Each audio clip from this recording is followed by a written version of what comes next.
Pemirsa, tersangka kasus pelarian buronan Joko Chandra, Anita Kolopaking, mencabut permohonan pra-peradilan dalam persidangan yang digelar di Pengadilan Negeri Jakarta Selatan. Sejumlah alasan menjadi pertimbangan pencabutan permohonan ini. Salah satunya lebih memfokuskan kepada sidang pokok perkara. Pengadilan Negeri Jakarta Selatan kembali menggelar sidang pra-peradilan dengan pemohon tersangka Anita Kolopaking terkait kasus pelarian buronan hak tagih Bank Bali Joko Chandra. Namun sidang yang mengagendakan pembacaan permohonan pra-peradilan ini harus ditutup karena Anita Kolopaking mencabut permohonan pra-peradilan melalui kuasa hukumnya. Kuasa hukum Anita, Tommy Sihotang, mengatakan alasan pencabutan pra-peradilan karena ingin lebih memfokuskan kepada sidang pokok perkara terkait pemalsuan surat. Kami diskusi dengan pemohon prinsipal Ibu Anita, tentu saja dengan keluarga juga. Kelihatannya yang terbaik adalah mencabut pra-peradilan ini. Ada berbagai macam alasan teknis yang tentunya kami nggak usah uraikan, tapi sekali lagi itulah yang terbaik secara umum bagi Ibu Anita maupun keluarganya.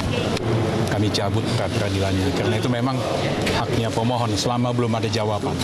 Ya udah di pokok perkara aja nanti deh kita bahas lebih mendalam ya. Sebelumnya penyidik Bareskrim Polri menetapkan Anita Kolopaking sebagai tersangka surat palsu terkait kasus pelarian buronan Joko Chandra. Dari Jakarta, Sofyan Firdaus, iNews melaporkan. Penyanyi Reza Artamevia ditetapkan menjadi tersangka dan ditahan atas penyalahgunaan narkoba. Polisi kini masih mendalami kasus itu dan mengejar pemasok narkoba Reza.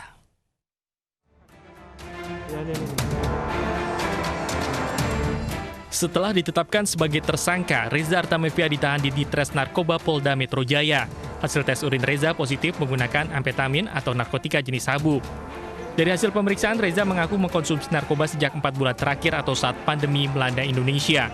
Namun untuk memastikan, polisi akan memeriksa rambut penyanyi berusia 45 tahun itu untuk memastikan masa penggunaan sabu. Sampai dengan saat ini, Saudari RA ini masih kita lakukan penahanan di Res Narkoba Polda Metro Jaya. Ya, masih kita dalami. Kemarin saya sudah sampaikan bahwa ada satu DPO lagi, inisial F, yang masih kita lakukan pengejaran, serta beberapa pemeriksaan-pemeriksaan yang lain.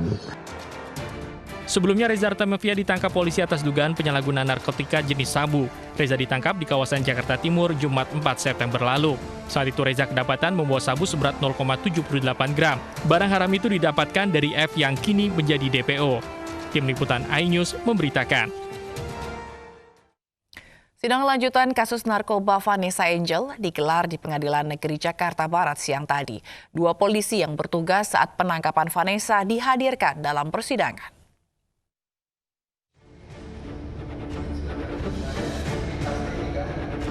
Meski di tengah pandemi COVID-19, Vanessa Angel tetap mengikuti sidang lanjutan atas kasus narkoba yang menjeratnya di Pengadilan Negeri Jakarta Barat.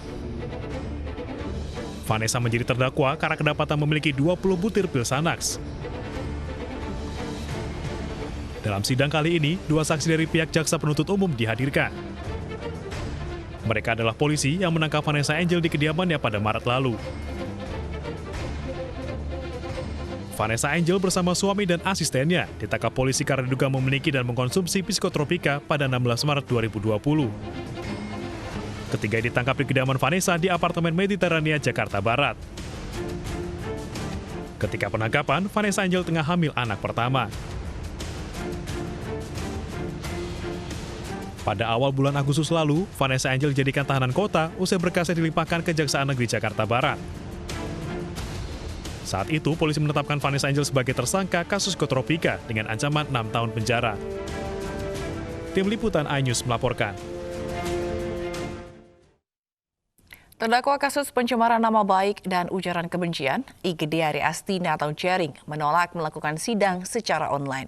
Jering meminta sidang perdananya dilakukan secara tatap muka.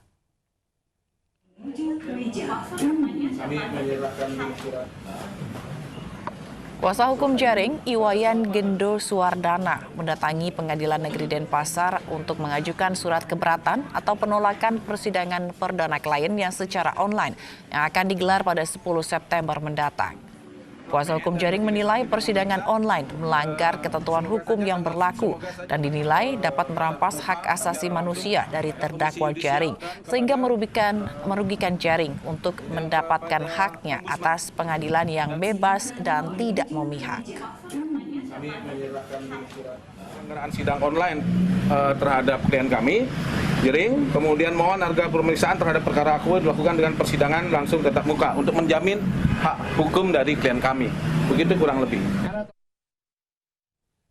Barreskrim Polri mengungkap kasus penipuan oleh sindikat internasional terkait pembelian ventilator dan monitor COVID-19 senilai 58 miliar rupiah. Selengkapnya sesaat lagi. Ainus Malam segera kembali.